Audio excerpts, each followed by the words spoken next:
गया में बोधगया से आरजेडी विधायक और बिहार के पूर्व कृषि मंत्री कुमार सर्वजित ने पहलगाम हमले पर केंद्र सरकार के आड़े हाथों लिया है। उन्होंने प्रेस कॉन्फ्रेंस कहा कि कौन इस हमले को धार्मिक रंग देता है, इससे हमें कोई मतलब नहीं है। हमें मतलब है कि देश पर हमला हुआ है, हमारे 25 लोग मारे गए हैं। देश की जनता ने नरेंद्र मोदी को बहुमत दिया है। अब 2500 आतंकियों को मारिए, तब जाकर आपकी बहादुरी साबित होगी। आरजेडी विधायक ने प्रधानमंत्री नरेंद्र मोदी और गृह मंत्री अमित शाह पर निशाना साधते हुए कहा कि बातों से बहादुरी नहीं होती है, दुश्मन पर प्रहार करना ही असली बहादुरी है।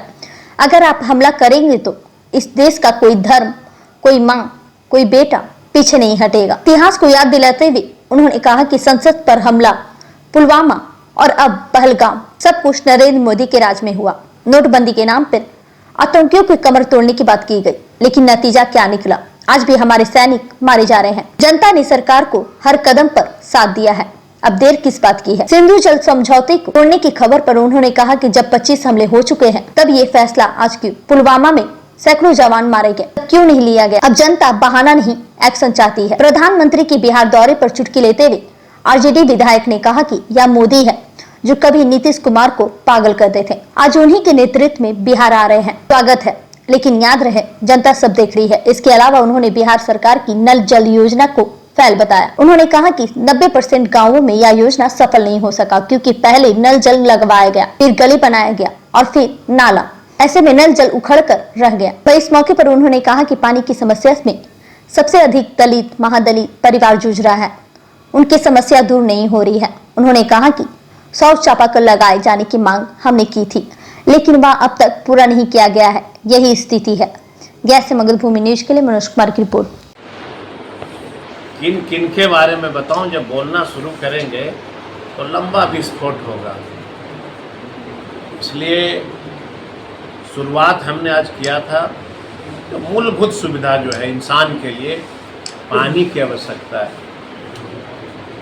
यही पानी के लिए सबसे ज़्यादा कौन समाज के लोग तरस रहे हैं? गरीबी सबसे ज़्यादा किसके पास है? मुसहर समाज के पास। गरीबी किसके पास है? दलितों के पास, पिछड़ों के पास। अगर जातीय जनगणना आप आधार निकालेंगे, उसमें साफ झलकेगा कि सबसे ज़्यादा गरीबी की मार कौन लोग झेल रहे हैं। क्या उनके पास सरकार ने अलग से कोई नल जल योजना की शुरुआत किया है? समय के पहले मैंने 100 चापाकल रिपेयरिंग का दे दिया, नहीं हुआ आज तक। इतनी विकट समस्या उत्पन्न हो गई है पानी की। तो ये सब चीज़ है, और हम सभी पत्रकार के साथियों से आग्रह करते हैं, अरे फौजी मारे गए, ये घटना आज, ये फैसला आज क्यों? ये फैसला पहले क्यों नहीं ले गई? पहले उनकी कमर क्यों नहीं तोड़ी गई? सवाल तो ये है ना, जनता तो पूछेगी ना देश का, ये फैसला पहले क्यों नहीं ली गई? पूरे देश के सभी जनता ने, सभी जाति धर्मों ने सरकार को खुली चुनौती दिया, मतलब छूट दिया है कि 25 का बदला 25 आतंकवादियों, 2500 आतंकवादियों से आप लीजिए। किसने रोका है? और ये कोई राजनीति का विषय नहीं है। लाश पे राजनीति नहीं होती हिंदुस्तान ऐसे देश में। बदला लेना चाहिए ना। आज प्रधानमंत्री बिहार भी आ रहे हैं, स्वागत है। बिहार में हम लोग उनको स्वागत करते हैं, क्योंकि वही नरेंद्र मोदी है जिन्होंने तभी नीतीश कुमार को पगला कहा करते थे। वही प्रधानमंत्री है जिन्होंने पूरे देश में ये घूम घूम के कहा कि बिहार का मुख्यमंत्री देश को शर्मसार किया। वैसे मुख्यमंत्री के नेतृत्व में अगर आप आ रहे हो बिहार, तो आपको दिल से स्वागत है। सर, क्या नीतीश कुमार की सरकार में जो है, क्या ये एक नीति है कि राजद के विधायक के क्षेत्र में काम नहीं होने देती, और अगर अगली बार विधानसभा चुनाव में राजद अगर जीत कर आती है तो क्या वो भी बदले की राजनीति करेगी? राष्ट्रीय जनता दल एक सामाजिक न्याय की पार्टी है, और राष्ट्रीय जनता दल कभी भी किसी जाति धर्म की राजनीति नहीं करती। राष्ट्रीय जनता दल कभी विकास का बाधक नहीं होता है। राष्ट्रीय जनता दल ने ही पूरे देश को आईना दिखाया कि नौजवानों को नौकरियां देनी पड़ेगी। तो फॉर्म भरने वाले वह जाति और धर्म देखी गई थी क्या? कौन जाति के लोग फॉर्म भर रहे हैं तो नहीं देखा गया। अगड़े लोग भी नौकरी लिए, पिछड़े लोग भी नौकरी लिए, अकलियत के लोग भी नौकरी लिए। रह गई बात, सबसे बड़ा अगर चिंता का कोई विषय है तो ये है कि लोकतंत्र कमजोर क्यों हो रहा है। जनता के वोट से चुने हुए जनप्रतिनिधि कमजोर क्यों हो रहे हैं। आइडियोलॉजी नहीं है, सबका जो है अब सपना होता है ना, लोग मंत्री के भूखे होते हैं, सरकार के भूखे होते हैं, तो काम कैसे होगा। हम जनप्रतिनिधि हैं, विधायक हैं, सारा काम हम कर रहे हैं, लोग बोलता है कि उसने क्या किया। तो लोकतंत्र को कहीं ना कहीं कमजोर करने की साजिश चल रही है।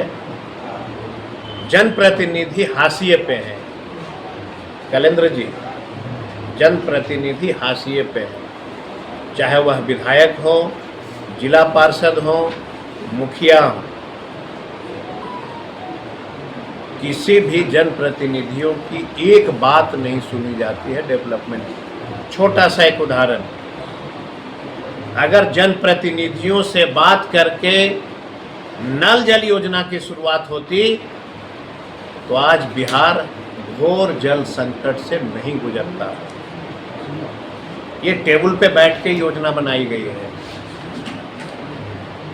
ये टेबल की योजना है। इस तरह की योजना गांव में नहीं चलती है। गांव जब डेवलप कर जाता पूरा, तब अगर नल जल की शुरुआत आप करते, उसका प्रभाव अलग होता। पहले आपने नल जल लगाया, फिर बाद में उसको कबाड़ दिया, फिर आपने पीसीसी किया, फिर पीसीसी करने के बाद फिर आपने उसमें नाली बनाया, तो नल जल योजना रहेगा कहाँ। और जितने लोगों ने नल जल योजना पे काम किया, मैं दावे के साथ कह सकता हूं,